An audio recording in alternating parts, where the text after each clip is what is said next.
Narito ang iyong lingguhang horoscope para sa Aries, para sa araw ng February 1 hanggang February 7.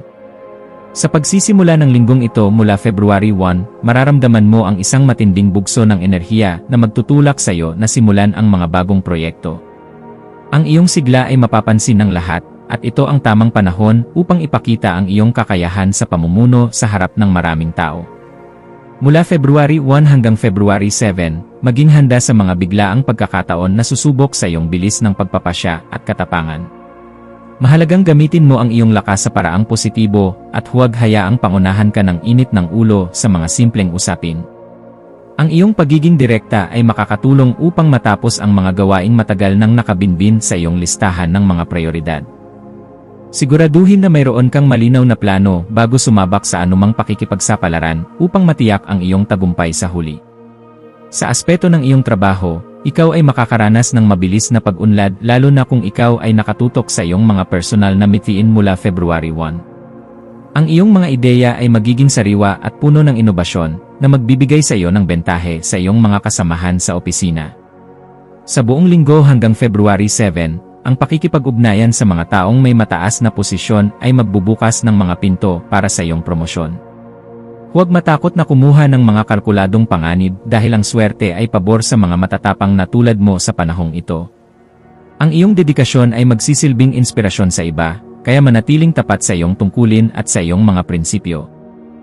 Ang pagtatapos ng linggo ay magdadala ng magandang balita tungkol sa isang matagal mo nang hinihintay na resulta sa trabaho.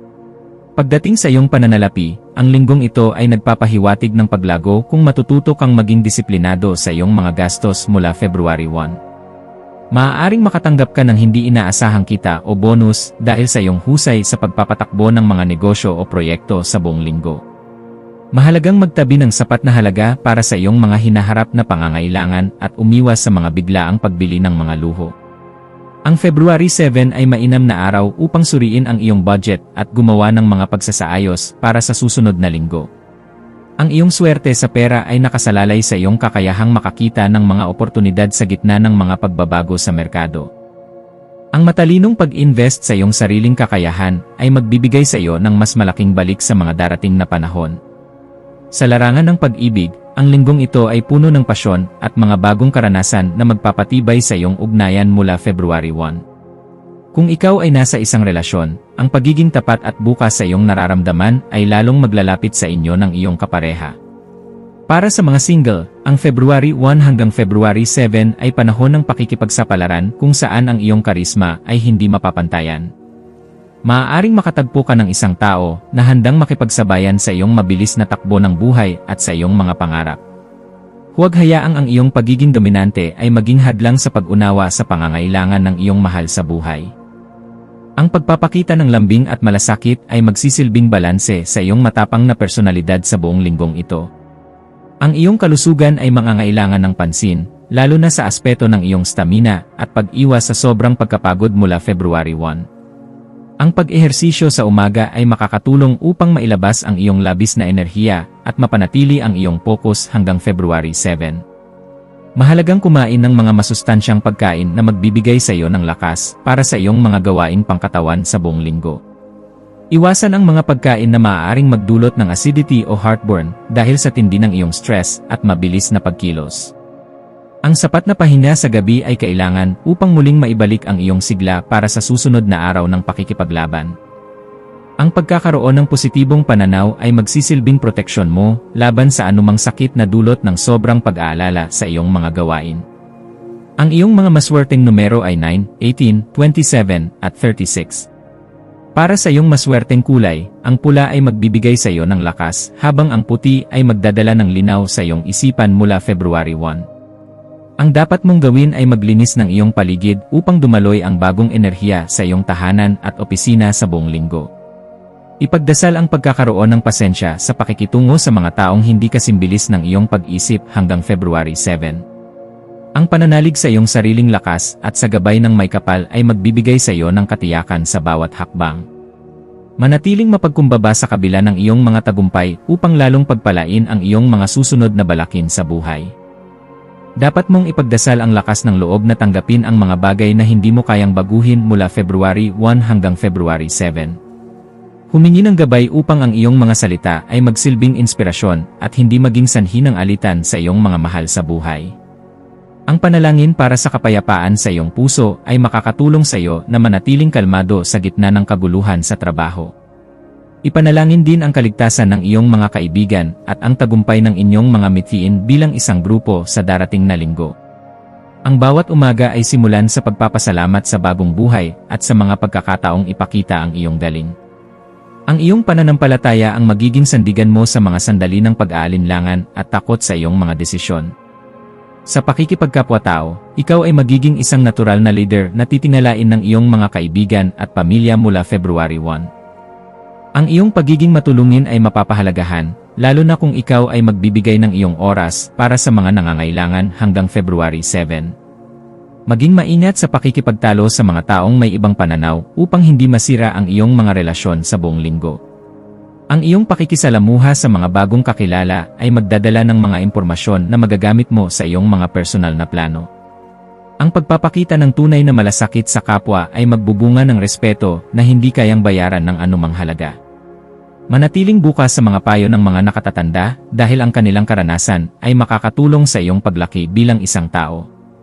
Ang iyong pagiging malikhain ay lilitaw sa paggawa ng mga paraan upang mapabilis ang iyong mga gawain sa araw-araw mula February 1. Gamitin ang iyong imahinasyon upang makahanap ng mga solusyon sa mga problemang teknikal na iyong kakaharapin hanggang February 7. Ang linggong ito ay mainam para sa pag-aaral ng mga bagong kasanayan na may kinalaman sa sining o palakasan na magpapasaya sa iyo. Hayaan ang iyong talino na gumabay sa iyo sa pagpili ng mga aktibidad na magbibigay ng kagalakan sa iyong puso sa buong linggo. Ang pagpapahayag ng iyong sarili sa pamamagitan ng gawa ay mas mabisang paraan kaysa sa puro salita lamang sa panahong ito. Ipakita ang iyong galing ng may kumpiyansa at huwag mahiyang ibahagi ang iyong mga likha sa mga taong nagmamahal sa iyo. Sa loob ng iyong tahanan, mararamdaman ang isang atmosfera ng kasiglahan dahil sa iyong mga plano at aktibidad mula February 1. Maglaan ng oras upang makasama ang iyong pamilya sa mga laro o ehersisyo na magpapatibay sa inyong ugnayan hanggang February 7. Ang pag-aayos ng iyong bahay upang maging mas maliwanag ay makakatulong sa iyong mood at sa daloy ng swerte sa inyong tirahan. Iwasan ang pagiging masyadong strikto sa iyong mga kasama sa bahay upang hindi magkaroon ng tensyon sa buong linggo. Ang iyong tahanan ay dapat maging lugar ng pahinga at kagalakan kung saan malaya kang maging ang iyong tunay na sarili. Ang suporta ng iyong pamilya ay magsisilbing lakas mo sa pagharap sa mga mabibigat na responsibilidad sa labas ng inyong pintuan. Sa emosyonal na antas, makakaranas ka ng matinding kagaanan kapag natapos mo ang lahat ng iyong mga nakaplano mula February 1. Ngunit, maging maingat sa mga sandaling nakakaramdam ka ng inis dahil sa mga bagay na hindi mo kontrolado hanggang February 7. Ang paghahanap ng katarungan sa iyong sariling damdamin at hindi lamang sa iyong isipan ay magdadala ng tunay na kapanatagan. Ang iyong emosyon ay kailangang maging balanse upang hindi ka ma-burnout sa tindi ng iyong mga aktibidad sa buong linggo. Ang pagtanggap sa iyong mga limitasyon ay magpapakita ng iyong tunay na kalakasan bilang isang aris sa linggong ito. Manatiling matatag at huwag hayaang ang mga maliliit na aberya ay magpabago sa iyong magandang disposisyon sa buhay sa araw-araw. Ang espiritualidad ay magiging sentro ng iyong pagmuni-muni tungkol sa layunin ng iyong lakas at kapangyarihan mula February 1. Ang paglalaan ng oras para sa tahimik na panalangin ay makakatulong sa iyo na makita ang tamang landas para sa iyong hinaharap. Maniwala ka na ang bawat biyayang iyong natatanggap ay may tungkuling kasama para sa ikabubuti ng nakararami hanggang February 7. Ang iyong pananalig ang magbibigay sa iyo ng ningning na hindi kayang patayin ng anumang dilim sa iyong buhay sa buong linggo. Ipagpatuloy ang pagiging inspirasyon sa espiritual na aspeto sa pamamagitan ng paggawa ng mabuti ng may dangal sa lahat. Ang iyong koneksyon sa banal na gabay ay magpapatatag sa iyong kalooban sa bawat araw ng iyong buhay sa mundo. Sa kabuuan, ang linggong ito ay isang panahon ng tagumpay at pag-unlad para sa iyong pagkatao at sa iyong karera mula February 1. Ang bawat hakbang na iyong gagawin hanggang February 7 ay dapat na puno ng katarungan at pagmamahal sa iyong kapwa. Huwag mong hahayaang ang iyong pagiging agresibo ay maging sanhi ng paglayo ng mga taong nagmamahal sa iyo ng tapat. Ang iyong katapatan at tapang ay ang iyong pinakamalaking sandata na magdadala sa iyo sa tagumpay sa bawat yugto ng buhay. Ang linggong ito ay magtatapos ng may mga bagong papuri at pagkakataon na lalong magpapaningning sa iyong pangalan sa lipunan. Ipagmalaki ang iyong mga nakamit at manatiling maging huwaran sa lahat ng oras at pagkakataon na darating sa iyo. Manatiling nakatutok sa iyong mga adhikain at huwag hayaang ang mga pansamantalang pag-aalinlangan ay magpabagal sa iyong pag-asenso mula February 1. Ang iyong determinasyon na maging pinakamahusay ay magbubunga ng mga resulta na magpapasaya sa iyo bago matapos ang February 7. Magtatapos ang linggong ito nang may katiyakan na ang iyong presensya ay nagdulot ng malaking pagbabago sa iyong paligid sa araw-araw. Ikaw ay laging nagtatagumpay dahil sa iyong malaking puso at matibay na pananalig sa iyong sariling kakayahan na magbigay ng liwanag. Ipagmalaki ang iyong bawat tagumpay at manatiling maging tapat sa iyong misyon na magsilbi at magbigay ng inspirasyon sa iba. Ang iyong kinabukasan ay kasing liwanag ng araw hanggat ikaw ay nananatiling tapat sa iyong sarili at nagmamahal ng tapat.